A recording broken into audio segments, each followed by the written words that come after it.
요즘 제가 일본이라고 하는 나라의 시작점에 백제가 있었다.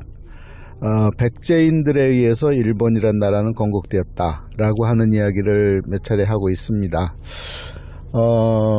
쟤는 무슨 국학자도 아니고요. 그 다음에 민족학자도 아니고 국수주의자도 아닌데 그냥 일반적인 제3자의 입장에서, 그러니까 기존의 한국과 일본의 역사 체계를 일단은 수평으로 놓고 제로로 놓고 어떤 의도적으로 만들어진 역사가 아닌 그냥 제3자의, 외국에서 바라다 보는 제3자의 입장에서 접근을 하니까 다가오는 것들이 그런 내용입니다. 701년에 일본이란 나라가 건국이 되는데요. 그것이 오늘날의 2024년의 일본의 시작점입니다. 국가명으로서는. 그리고 그 이전에 있었던 야마토 정권이라는 게 있어서 쭉 들여다보니까 그 야마토 정권이 한 200년 이상, 최소한 200년 이상, 300년 가까이가 백제라고 하는 한반도에 있었던 국가의 그 백제인들이 힘을 결집한 가운데 만들어 놓은 정권이 야마토 정권이라는 사실을 알게 된 거죠. 근데 그것을 오늘날 살아가는 사람들이 이해를 못하고 그렇게 접근을 못하는 이유는 그 사이사이에 사람들이 만들어 놓은 이 굴곡이 있어요. 사람들이 막 뒤죽박죽 또 이 의도적으로 어떤 것들을 끼워 놓고 막 이래가지고 몇 가지 대표적인 큰 예만 보면, 이 백제인들이 일본 땅에서 열도 백제를 운영을 하는 야마토 정권을 운영을 하면서 새로운 체계로서 뭐를 만들어냈냐면은 지금의 신토이즘인데요. 신토이즘의 시작점에 이제 천황이 신이었다 라고 하는 이야기를 이제 만들어 놓다 보니까 사는 사람들이 혼동이 되는 거죠. 어떤 사람들은 거기에 맹신하는 사람도 있고, 어떤 사람들은 말도 안 되는 얘기를 하고 있다, 완전히 무시해 버리는 사람도 있고. 그것이 하나의 오늘날 일본이란 나라의 시작점에 백제인이 있었다는 것을 모르게 되는 첫 번째 이유고요. 두 번째는 이후에 에도 막부 이후에 이 근대화되는 시점에서 나중에 태평양 전쟁을 일으키게 되는 군부 집권층들에 의해서 그리고 식민지 정책을 하면서 역사를 완전히 왜곡을 시켰기 때문에 그거를 알 수가 없는 거예요. 그동안 몰랐던 거죠.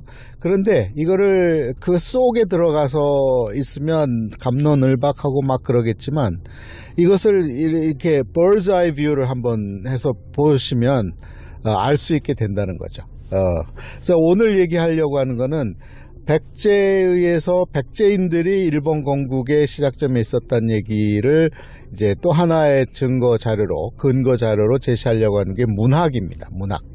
지난번에는 제가 접근하는 방법이 여러 개 있었어요. 그러니까 그 기존의 이 역사학자들이 주장했던 고고학적인 테두리 안에서만 얘기한 것이 아니라 무트로 나와 있는, 위로 올라와 있어서 오늘날에도 접근이 가능한 근거들, 예를 들면 민속적인 것들, 또 생활상에서 나타나는 것들, 음식에서 나타나는 것들, 이런 것들을 통해서 접근을 할 수 있다고 제가 얘기를 했는데, 문학을 통해서도 접근할 수 있습니다. 그 문학 중에 자, 이제 요즘에 이제 일본에는 한국과 마찬가지로 그러니까 국가에서 운영하는 국영방송이 있어요. 한국은 뭐 KBS라고 친다면 일본은 NHK입니다. NHK인데 NHK는 끊임없이 그 대하 드라마라는 거를 이제 만드는데, 그래서 요즘의 대하 드라마는 히카루 기미에라고 하는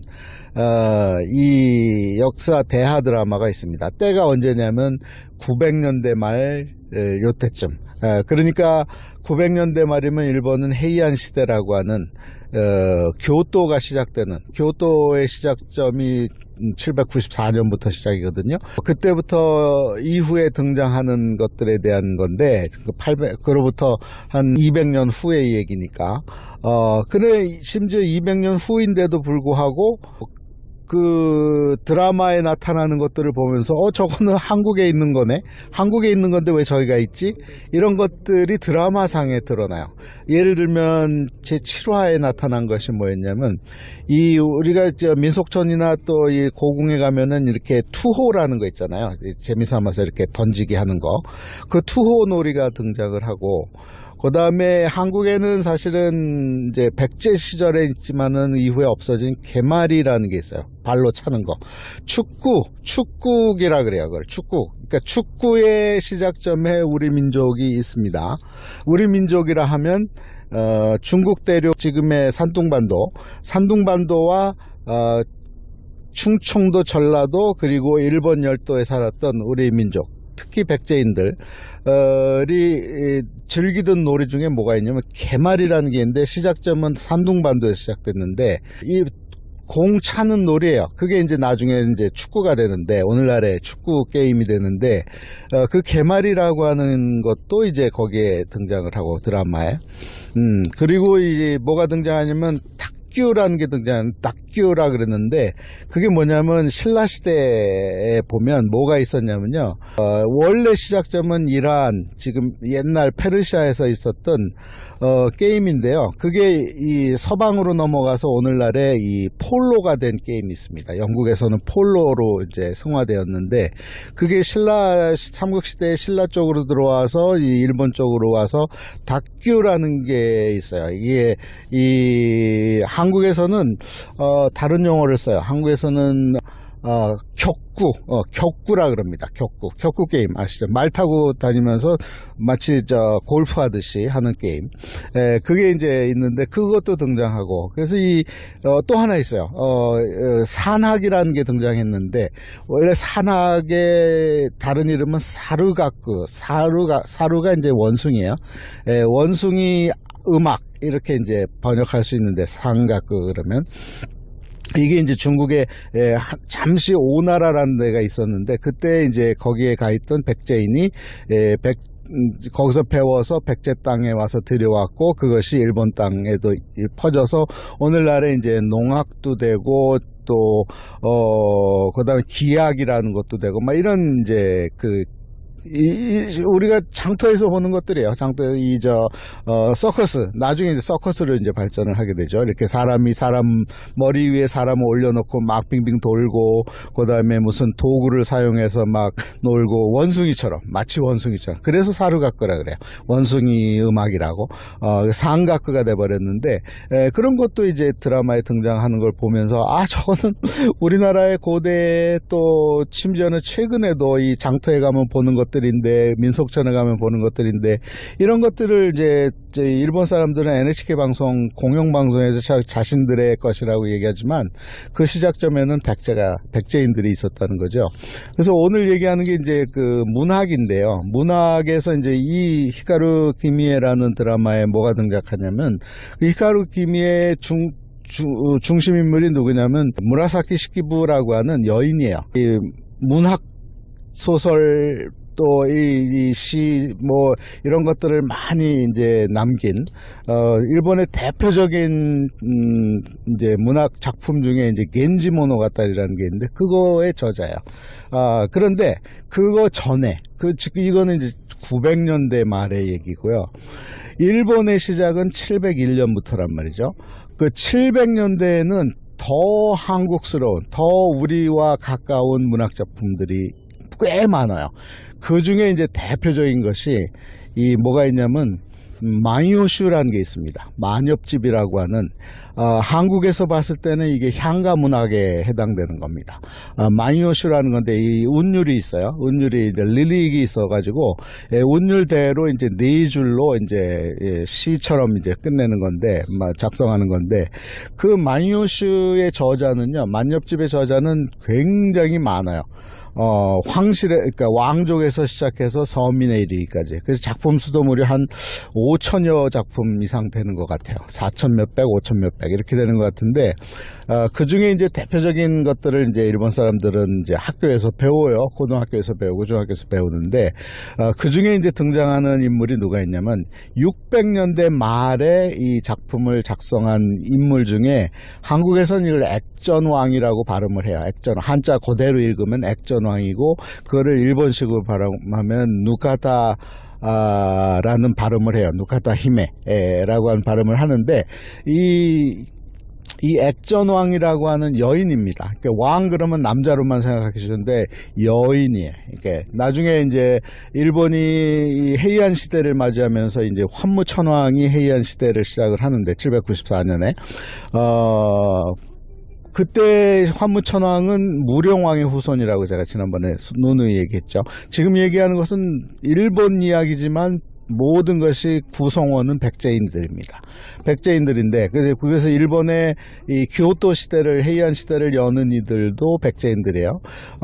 그런데 이 환무천왕이 사랑했던 여인도 그 백제왕이라고 하는 여인이 있어요. 그래서 지난번에 일본 갔을 때 이 시대 마츠리라고, 지다이 마츠리라고 해서 이제 시대별로 그 일본 그 복장을 한, 옛 복장을 한 사람들의 행진 퍼레이드 하는 거를 보고 거기에 백제왕이 등장해서 난데없이 웬 백제왕? 알고 봤더니 환무천왕이 사랑했던 여인이더라고요.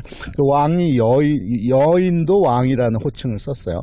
그래서 이 액전왕이라고 하는 여인도 이제 여자예요. 여자인데 이제 시를 작성을, 이 마요슈라고 하는 이제 시가 문학을 작성을 했는데 거기에 보면 사랑 이야기가 꽤 들어 있어요. 근데 시대가 언제냐면 600년대 말.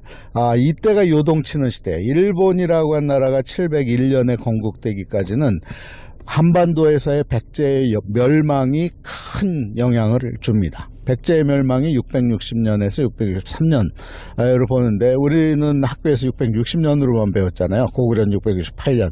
그것도 참 잘못된 거였어요. 660년에 끝난 게 아니라 663년까지 이어지면서 저항운동이 일어나고 나중엔 또 후백제도 있지만 실질적으로 백제의 멸망은 663년입니다.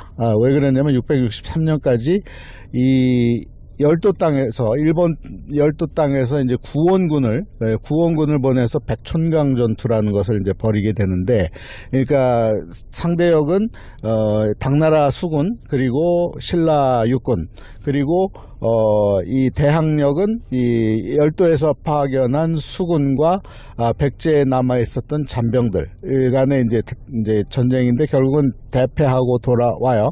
그래서 수군이 거의 전멸하다시피 해서 돌아오는데, 근데 왜 그러면 일본 열도 외라고 하는 곳에서 백제에다가 그 많은 수병 27,000 육군까지 합쳐 한 4만 넘는 병력들을 보냈을까라고 하는 것에 대해서 오픈도 안 했을 뿐더러 의문시 되었는데 그걸 제가 다 지난 편에 다 밝혀드렸습니다. 어쨌든 그래가지고 백제는 멸망을 해버려요. 663년에 멸망을 하는데, 그리고 그 전쟁에 참여했다가 이제 대패하고 돌아온 장군들이 이제는 도쿄 지역으로 파견되기도 하고, 그 다음에 다시 이 재정비를 하게 되는 과정 속에 큰 변화가 생겨요. 충격적이었던 거예요. 백제의 멸망은 일본 열도에 있었던 또 다른 백제, 열도 백제의 백제인들에게는 큰 충격이었습니다. 왜냐하면 이 자신들이 보낸 병력들이 대패하고 돌아왔기 때문에 당나라에서 자신들의 나라를 침공할 수도 있다라고 하는 굉장한 불안감에 쌓여 있었던 것이 역사 속에 여러 기록으로 나옵니다. 그 결과물로 나타난 게 이 규슈 지역에다가 산성을 축조를 하고, 그 다음에 야마토 정권의 핵심 지역이었던 왕궁이 있었던 것을 옮겨서 저 북쪽 지역으로 옮겨가기도 하고, 그리고 천왕으로 등극해야 될 인물이 바로 천황즉위를 안 하고 그것도 미루어가면서 전쟁 준비를 하고 있었다고 하는 정황들이 속속 나오기 때문에 그만큼 백제의 멸망은 큰 충격이었고, 이 당나라가 일본을 침공할 수도 있다라고 하는, 그 당시에 야마토 정권을 침공할 수 있다고 하는 그 불안감에 휩싸여 있었어요. 왜 휩싸일 수 있었냐면 그 이전에 이미 일본은 우리가 잘못 알고 있는 게 있어요. 일본이 한 번도 외국의 침공을 받은 적이 없다라고 배운 분들이 계실 텐데 그렇지 않습니다. 가장 최근에는 뭐 2차 대전 때 이제 연합군에 의해서 완전히 초토화된 게 일본이고, 그 이전에 고려 시대에 이 몽골군이 또 들어오다가 이제 다시 돌아간 경우도 있고. 그런데 이제 역사에는 잘 알려져 있지 않지만 이 광개토 대왕이 고구려 삼국시대 때 광개토 대왕이 일본을 한번 휩쓸었다고 하는 기록들이 있어요. 실질적으로 그 기록들을 찾아보면 여기저기서 찾아볼 수 있습니다. 그래서 실질적으로 이 일본 열도 땅이 외국군에 의해서 침공당한 케이스가 있기 때문에 그 이전에, 그러니까 광개토 대왕 이후 얘기니까 지금은 600년대 말에 660년대 쯤에 정권의 두 핵심 인물이 누구냐면은 나중에 천지천왕이 되고 그 다음에 천무천왕이 되는 두 형제예요.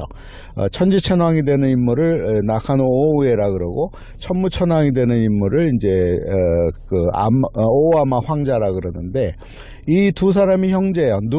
어머니가 누구냐? 사이메 천왕, 제명천왕이라고 하는 인물이고, 그리고 그의 남편은 바로 조메이 텐노, 서명천왕이라는 인물인데, 저는 그 서명천왕을 백제로 넘어가서 의자왕이 되는 인물이라고 보는 거예요. 양국이 같은 백제이기 때문에 서로 교차해서 왕통을 이어갔다, 저는 이렇게 주장을 하는 겁니다. 그런데 그 조메이 텐노의 부인 역이었던 사이메 텐노, 그래서 이 사이메 텐 제명천왕이 자기 남편이 이제 당나라에 끌려가니까, 의자왕 끌려가니까 이 백제를 구원하기 위해서 3년간에 걸쳐서 백제 구원 운동을 하는 거예요. 27,000명의 수군을 보내서 큰 전투를 벌이는데 그게 백총강 전투라고 얘기했죠.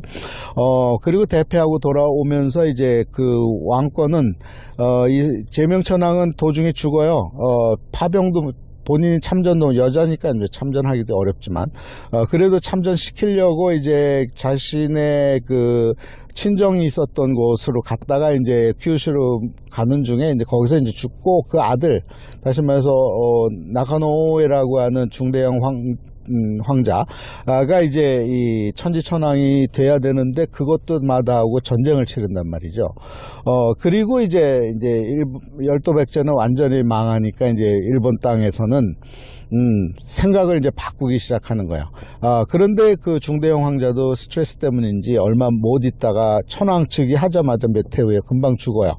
그리고 그 다음에 그의 아들인 어린 황자를 세우지만 결국은 이제 수양대군처럼 이 나카노우에, 다시 말해서 천지천왕의 동생인 오와마 황자라고 하는 인물이 이제 천무천왕으로 등장을 합니다. 진신론 란이라고 하는 임진의 난을 일으켜서 이제 왕실을 완전히 다시 정비하고 새로운 한국으로 치면 마치 이 태종이죠. 태종. 이방원이죠. 이방원 역할을 한 인물이 바로 이 천무천왕이 되는데, 이 천무천왕이 참 재미있는 인물이고 주목해야 될 인물이에요. 일본 역사의 대전환의 시작점에 이 천무천왕이 있습니다.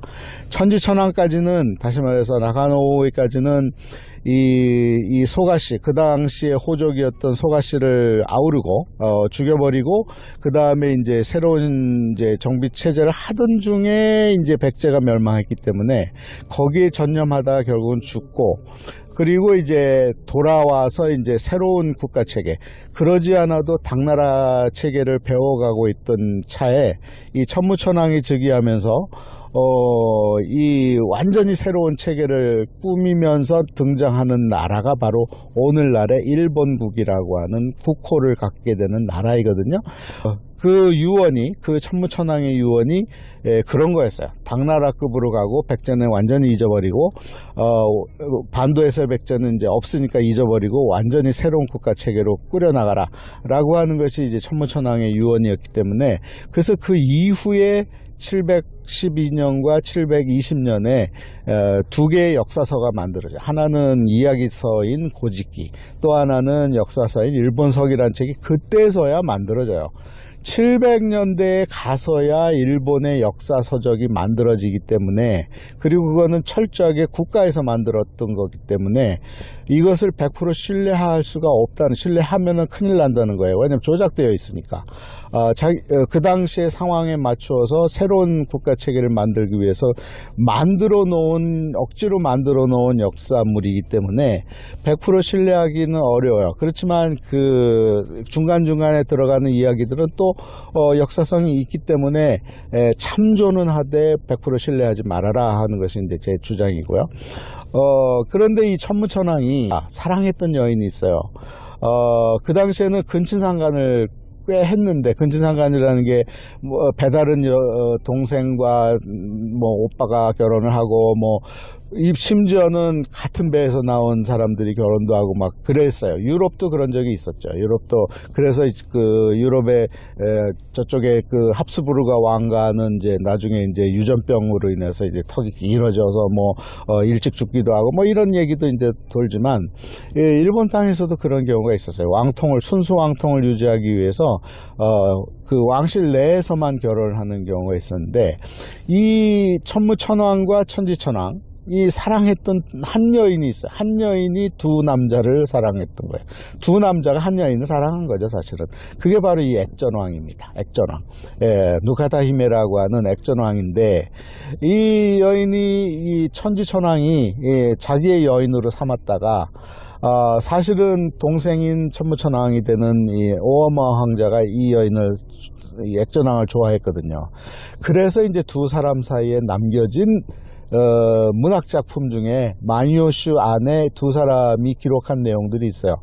그런데 재밌는 것은 그 마니오슈를 읽다 보면 삼천포로 빠져요. 삼천포로 빠진 게 뭐냐면, 완전히 한자로 적혀 있기는 한데 한자로 적혀 있어요. 그 당시는 한자니까. 일본에는 가나라고 하는 이제 이 일본어, 오늘날 쓰는 히라가나, 가타카나가 들어오게 된 것도 700년대가 돼야만 만들어지거든요. 그러니까 그 이전에 작성된 문헌은 완벽히 한자로 적혀 있어요. 그 한자는 예전에 백제에서 일본 땅에, 열도 땅에 전수해 준 거야. 천자문을 예전에, 아주 오래전에 이제 백제의 승려가 이제 들여와서 전해줬거든요. 그런데 그 한자로 적혀 있음에도 불구하고 가만히 들여다보면 한글도 있네? 이런 게 보이는 거예요. 앞에는 한자인데 뒤는 한글이네? 예, 이거는 이제 누구만 할 수 있느냐? 순수한 일본인은 이걸 해석할 수 없어요. 순수한 한국인도 이거 해석할 수 없어요. 순수한 중국인도 이거 해석할 수 없어요. 한국과 중국과 일본을 다 아는 사람만 해석이 돼요. 한자를 아는 사람, 그리고 한글을 아는 사람, 그리고 양국의 문화를 아는 사람만 해석할 수 있는 게 이 마니오슈라고 하는 아주 재밌는 책입니다. 그 작성한 이들도 왕실도 있고, 심지어는 민간도 있고, 뭐 여자도 있고 남자도 있고 다양하거든요. 근데 그 중에 이 액전왕이 기록한 내용을 제가 요즘에 들여다보고 있는데, 그 내용이야. 이 두 사람이 원래는 이제 오아마 황자라고 하는 나중에 천무천왕이 되는 인물이 이 액전왕을 좋아했는데, 이 형한테 뺏긴 거예요. 형이 먼저 취해버린 거예요. 이제 형의 여인이 되었음에도 불구하고 이 마니오슈 20번, 21번에 들어가면 두 남녀가 밀회하는 장면이 나와요. 밀회하는 장면을 기록한 게 나와요. 그 기록한 내용이 불과 4줄인데, 4줄로 되어 있는데, 한 편이 4줄입니다. 4줄로 되어 있는데, 앞을 보면 한자인데, 뒤를 보면 한글로 해석해야만 그 뜻이 풀이가 되는 게 있어요. 그래서 결론을 내린 게, 그 풀이를 하다 보면, 아하, 이 사람들은 일본인이 아니구나. 또 중국인도 아니구나. 이 사람들은 한국인이네, 백제인이네 라는 것을 금방 알 수 있어요. 왜냐하면 사투리가 들어가 있어요. 거기에 충청도, 전라도 사투리가 들어가 있어요. 그래서 이 마니오슈의 만든 이들은, 그리고 그 시절이 언제냐면 백제가 멸망하고 그 다음에 이제 이 새로운 시대인 헤이조교 시대라고 한 나라 시대, 그리고 이제 그 다음에 헤이안교 시대라고 하는 교토 시대가 되기 전에 있었던 작품이기 때문에 그 당시에 복식 문화, 음식 문화, 그 다음에 생활상을 보면 한결같이 백제거든요. 한결같이 백제의 모습 속에 이 문학 작품에도 백제가 있구나라는 것을 알 수 있게 된 거죠. 그래서 또 하나 백제가 일본을 건국했다. 백제인들이 일본을 건국했다고 하는 근거 자료로 그 당시의 문학 작품을 보면 금방 확연히 알 수 있습니다. 마니오슈라고 하는 작품도 있고요. 그 외에도 이후에 수많은 작품들이 나와요.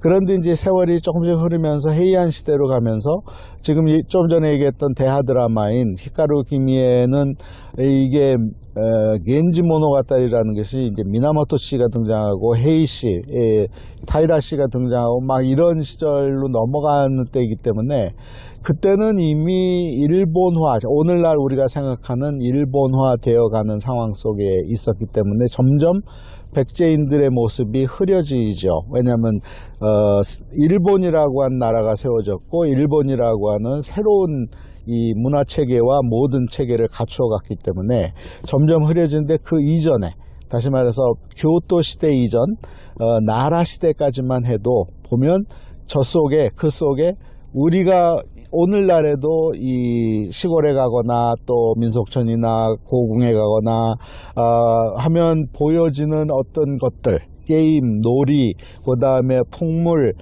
시장터, 장터 이런 것들이 그 속에 일본 열도 땅에서도 동일하게 행해지고 있었다.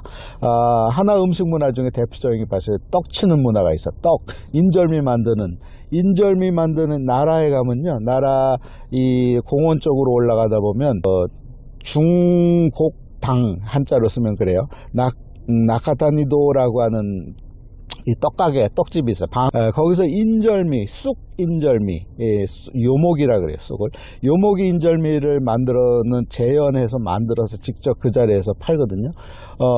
우리가 시골에 가면 보는 옛날에 시골집에서, 방앗간에서 쌀을 갈아와 가지고선 집에서 떡을 치잖아요. 그 모습 그대로 재현하고 있습니다. 무엇을 얘기해요? 700년대까지 그리고 심지어는 800년대까지의 일본은 백제였다. 언제부터? 400년대부터. 400, 500, 600년대, 심지어는 700년대까지는 일본 땅은 온통 백제였다라는 것을 알 수가 있는 거죠. 그리고 일본을 건국하는 701년에 그 건국의 중심 인물들은 한결같이 백제인이었다라는 이야기를 찾아낼 수 있었던 겁니다. 여러분도 혹시 일본 가게 되면 그냥 오늘날 일본화 되어 있는 일본만 보지 마시고 특히 절을 가면 사찰을 가면 백제 사찰이네. 백제 사찰의 특징은 1탑 1금당, 앞에 탑이 하나 있고 뒤에 금당, 본당이 있어요. 대표적인 것이 일본 가면 꼭 봐야 되는, 교토에 가면 꼭 봐야 되는, 한국 가서 경주 가면 꼭 봐야 되는 것이 불국 쌓이듯이 교토 가면 꼭 봐야 되는 절이 하나 있는데 그게 뭐냐면은 이 기요미즈데라라고 하는 청수사라는 절이 있는데요. 거기 가면 딱 앞에 탑이 있고 그 뒤에 금당이 있어요. 또 일본 최초의 사찰이라고 하는 관립 사찰이 이제 오사카 가면 있어요.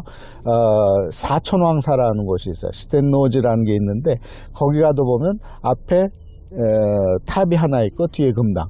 백제 사찰이네. 금방 알 수 있어요. 일본 속에 가서 오늘 현대화된 일본만 보지 마시고 이 나라의 모든 기틀은 우리 조상들이 만들었다라고 하는 것을 여기저기서 찾아볼 수가 있습니다. 그런 묘미가 있습니다. 여행하실 때 한번 찾아보시기 바랍니다. 오늘 여기까지 하겠습니다.